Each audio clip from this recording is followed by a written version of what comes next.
भगवान के उस विराट रूप अंग प्रत्यंग में ही समस्त लोकों की कल्पना हुई। समस्त लोग भगवान में ही विराजमान है, सब में भगवान विराजमान है और सब भगवान में विराजमान है। ये ज्ञान जिसको हो जाता है वो भगवत प्राप्त हो जाता है। योगी लोग दिव्य दृष्टि से भगवान के उस स्वरूप का दर्शन करते हैं।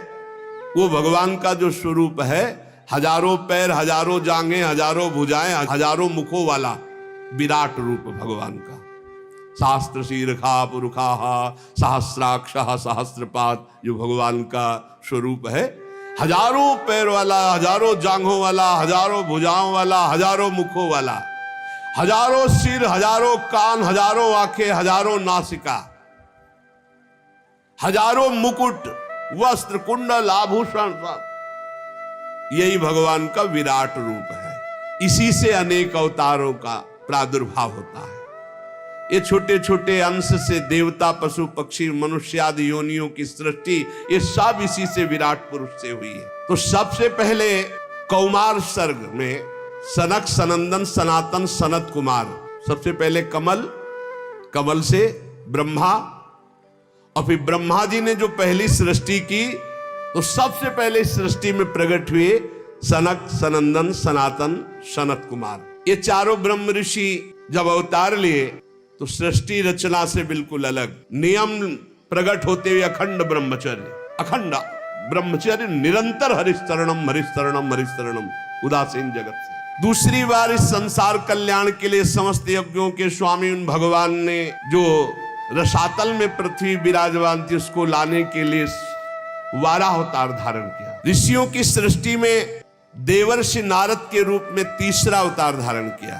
शाश्वत तंत्र का, जिन्हें नारद पंचरात्र कहते हैं, उपदेश किया। उसमें कर्मों के द्वारा किस प्रकार कर्म बंधन से मुक्ति मिलती इसका वर्णन है। फिर धर्म पत्नी मूर्ति के गर्भ से नर नारायण के रूप में भगवान ने चौथा अवतार लिया। इस अवतार में उन्होंने ऋषि बनकर मन और इंद्रियों का सर्वथा संयम करके, जो तपस्या करना बड़ा कठिन है, उस तप को किया। पांचवें अवतार में भगवान ने सिद्धों के स्वामी कपिल के रूप में अवतार लिया। तत्वों का निर्णय करने वाले सांख्य शास्त्र का, जो समय के फेर से लुप्त हो गया था, आसुरी नामक ब्राह्मण को उपदेश किया। ये भगवान अपने स्वरूप को सृष्टि में कितने रूपों में प्रकाशित किए, ये वर्णन। सबसे पहले भगवान 5 ज्ञानेंद्रिय, 5 कर्मेंद्रिय, अंतःकरण, चतुष्टय, पंच महाभूत और पंच तन्मात्रा। फिर भगवान नाभिक कमल, ब्रह्मा जी, फिर सनक, सनंदन, सनातन, सनत कुमार, फिर भगवान वाराह रूप, फिर देवर्षि नारद रूप, फिर नर नारायण रूप, फिर कपिल रूप। अनुसुईया के वर मांगने पर छठे अवतार में अत्रि की संतान दत्तात्रेय के रूप में भगवान प्रकट। इस अवतार में उन्होंने अलर्क और प्रहलाद आदि को ब्रह्म ज्ञान का उपदेश किया। 7वीं में रुचि प्रजापति की आकुति नामक पत्नी से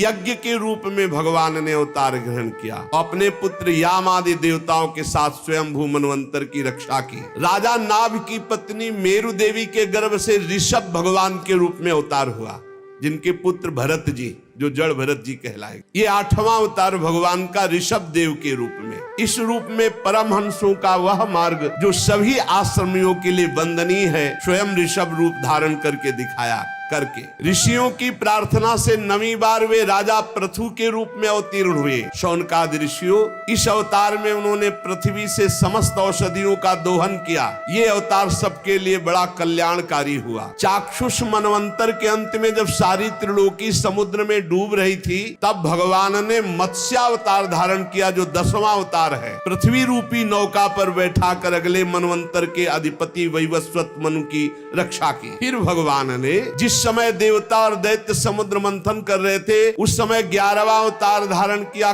कच्छप रूप, जो मंदराचल को अपनी पीठ पे धारण किया। फिर उसी समुद्र मंथन में 12वीं बार धनवंतरी के रूप में अमृत कलश लेकर समुद्र से प्रकट हुए। फिर वही उसी समय 13वीं बार मोहिनी रूप धारण करके दैत्यों को मोहित करके देवताओं को अमृत पान कराया। फिर भगवान ने जो 14वीं बार अवतार लिया, वो बड़ा ही भयंकर रूप था, नरसिंहावतार।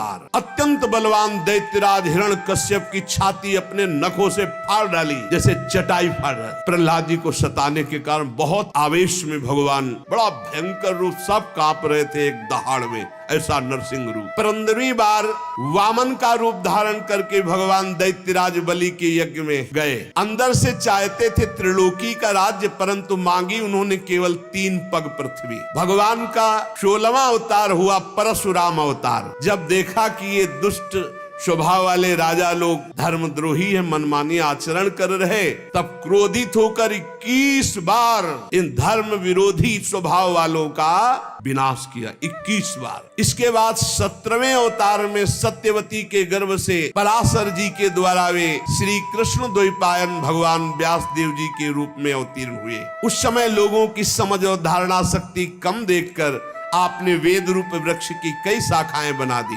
18वीं बार देवताओं का कार्य संपन्न करने की इच्छा से राजा राम के रूप में भगवान ने अवतार धारण किया, जिसमें समुद्र पर सेतु बांधना, रावण वध, बड़ी मंगलमयी लीलाएं भगवान मर्यादा पुरुषोत्तम श्री रामचंद्र जी ने की। 19वें और 20वें अवतार में यदुवंश में बलराम और श्री कृष्ण के नाम से भगवान का अवतार हुआ। इसके बाद कलयुग आ जाने पर मगध देश बिहार में देवताओं के द्वेषी दैत्यों को मोहित करने के लिए अजन के पुत्र रूप में भगवान का बुद्धावतार उस समय कह रहे कि होगा तो हो गया। इसके भी बहुत पीछे बाद, जब बिल्कुल कलयुग का अंत होना होगा, जब सब लुटेरे हो जाएंगे, कोई किसी का रक्षक नहीं, सब मतवादी आचरण, तो विष्णु यश नामक ब्राह्मण के घर कल्कि के रूप में भगवान अवतीर्ण होंगे।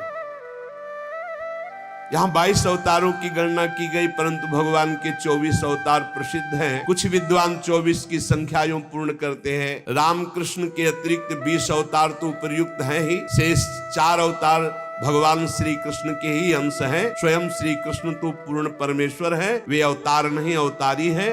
अतः श्री कृष्ण को अवतारों की गणना में नहीं गिनते। उनके 4 अंश, एक तो केश का अवतार, दूसरा सुतपा तथा प्रश्नि पर कृपा करने वाला अवतार, तीसरा संकर्षण और चौथा परब्रह्म। इन चारों अवतारों से विशिष्ट 5वें साक्षात भगवान वासुदेव। दूसरे विद्वान ऐसा मानते हैं कि 22 अवतार तो प्रयुक्त है। इनके अतिरिक्त 2 अवतार और हैं, हंसावतार और हयग्रीव अवतार। ऐसे भगवान के 24 अवतार होते हैं। शौनकाद ऋषियों, जैसे अगाध सरोवर से हजारों छोटे छोटे धाराएं निकलती है, वैसे ही भगवान श्री हरि के असंख्य अवतार और होते हैं, जिनका वर्णन नहीं, असंख्य। वो अपने भक्त के लिए कभी कोई अवतार धारण कर सकते हैं। जैसे द्रौपदी के लिए चीर अवतार धारण किया, कहाँ लिखा है? द्रौपदी के लिए चीर अवतार तो 24 में थोड़ी है। बोले असंख्य अवतार, जब जरूरत पड़े भक्त के लिए तब वो तुरंत अवतार धारण करते हैं, अंतर ध्यान हो जाते हैं। जैसे अगाध सरोवर से छोटे छोटे बहुत सी धाराएं निकलती है, ऐसे भगवान श्री हरि के असंख्य अवतार। ऋषि, मनु, देवता, प्रजापति, मनु पुत्र